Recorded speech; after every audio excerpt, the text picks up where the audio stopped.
महत्त्वाची बैठक पार पडली। राज्य मंत्रिमंडळाच्या या बैठकीत अनेक मोठे निर्णय आणि महत्त्वपूर्ण निर्णय घेण्यात आले।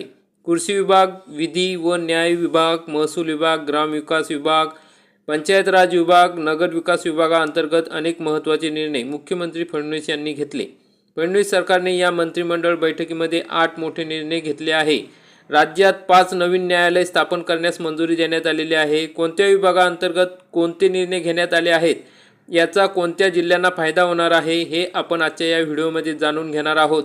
तरी मित्रांनो, हा व्हिडिओ शेवटपर्यंत बघा। मित्रांनो, कृषी संदर्भात महाॲग्री AI धोरणाअंतर्गत कृत्रिम बुद्धिमत्ता आणि ॲग्रीटेक नाविन्यता केंद्र कार्यालयातील व्यवस्थापकीय संचालक पदाला मान्यता देण्यात आली। कृषी विभागाअंतर्गत हा महत्त्वपूर्ण निर्णय घेण्यात आलेला आहे। मादक द्रव्य व मादक पदार्थ अधिनियम 1985 अंतर्गत दाखल प्रकरणे चालवण्याकरिता पुणे येथे विशेष न्यायालय स्थापन करण्यास मान्यता देण्यात आली आहे। विधी व न्याय विभागाअंतर्गत हा निर्णय घेण्यात आलेला आहे। अहिल्यानगर जिल्ह्यातील कर्जत येथे जिल्हा व अतिरिक्त सत्र न्यायालय स्थापन करण्यास आणि त्यासाठी आवश्यक पदे मंजूर करण्यास मान्यता देण्यात आली आहे। विधी व न्याय विभागाअंतर्गत हा निर्णय घेण्यात आलेला आहे। सोलापूर येथील कुरुडवाडी येथे दिवाणी न्यायालय कनिष्ठ स्तर व न्यायदंडाधिकारी प्रथम वर्ग न्यायालय स्थापन करण्यास आणि त्यासाठी आवश्यक पदे मंजूर करण्यास मान्यता देण्यात आलेली आहे। विधी व न्याय विभागाअंतर्गत हा निर्णय घेण्यात आलेला आहे।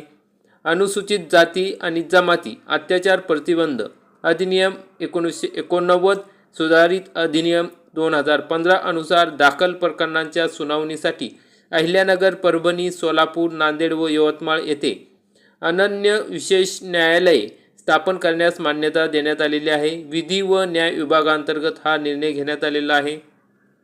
ग्रामपंचायत, जिल्हा परिषद आणि पंचायत समितीच्या राखीव जागेवर निवडून आलेल्या उमेदवाराने जात प्रमाणपत्र पडताळणी समितीने दिलेले वैधता प्रमाणपत्र सादर करण्यासाठी मुदतवाढ देण्यासंदर्भात महाराष्ट्र ग्रामपंचायत विधिनियम 1959 आणि महाराष्ट्र जिल्हा परिषद आणि पंचायत समित्या अधिनियम 1961 मध्ये सुधारणा करण्याकरिता अध्यादेश काढण्यात आला। ग्रामविकास व पंचायत राज विभागाअंतर्गत हा निर्णय घेण्यात आलेला आहे। मुंबई रेल्वे विकास महामंडळ मर्यादित कंपनीच्या अधिकृत समभाग भांडवलामध्ये 25 कोटी रुपयावरून 500 कोटी रुपयापर्यंत वाढवण्यात येणार आहे। कंपनीच्या भरणा केलेल्या समभाग भांडवलातही 25 कोटीवरून 225 कोटी रुपये वाढणार आहे। नगर विकास विभाग 1 विभागाअंतर्गत हा निर्णय घेण्यात आलेला आहे। महाराष्ट्र जमीन महसूल संहिता 1966 मधील कलम 48 नुसार गौण खनिजाच्या अवैध उत्खनन व वाहतुकीसाठी स्वामित्व धनाच्या 10 पट दंड ठोठावण्यात येणार आहे। महसूल नोंदणी व मुद्रांक शुल्क विभागाअंतर्गत हा निर्णय घेण्यात आलेला आहे। तर मित्रांनो, अशा पद्धतीने महत्त्वाचे निर्णय आजच्या या कॅबिनेट मीटिंगमध्ये घेण्यात आलेले आहे। तर मित्रांनो, अशी होती महत्त्वाची माहिती। व्हिडिओ आवडल्यास व्हिडिओला लाईक करा, चॅनलला सबस्क्राईब करा आणि जास्तीत जास्त बांधवांपर्यंत हा व्हिडिओ नक्की शेअर करा। धन्यवाद। जय हिंद, जय महाराष्ट्र।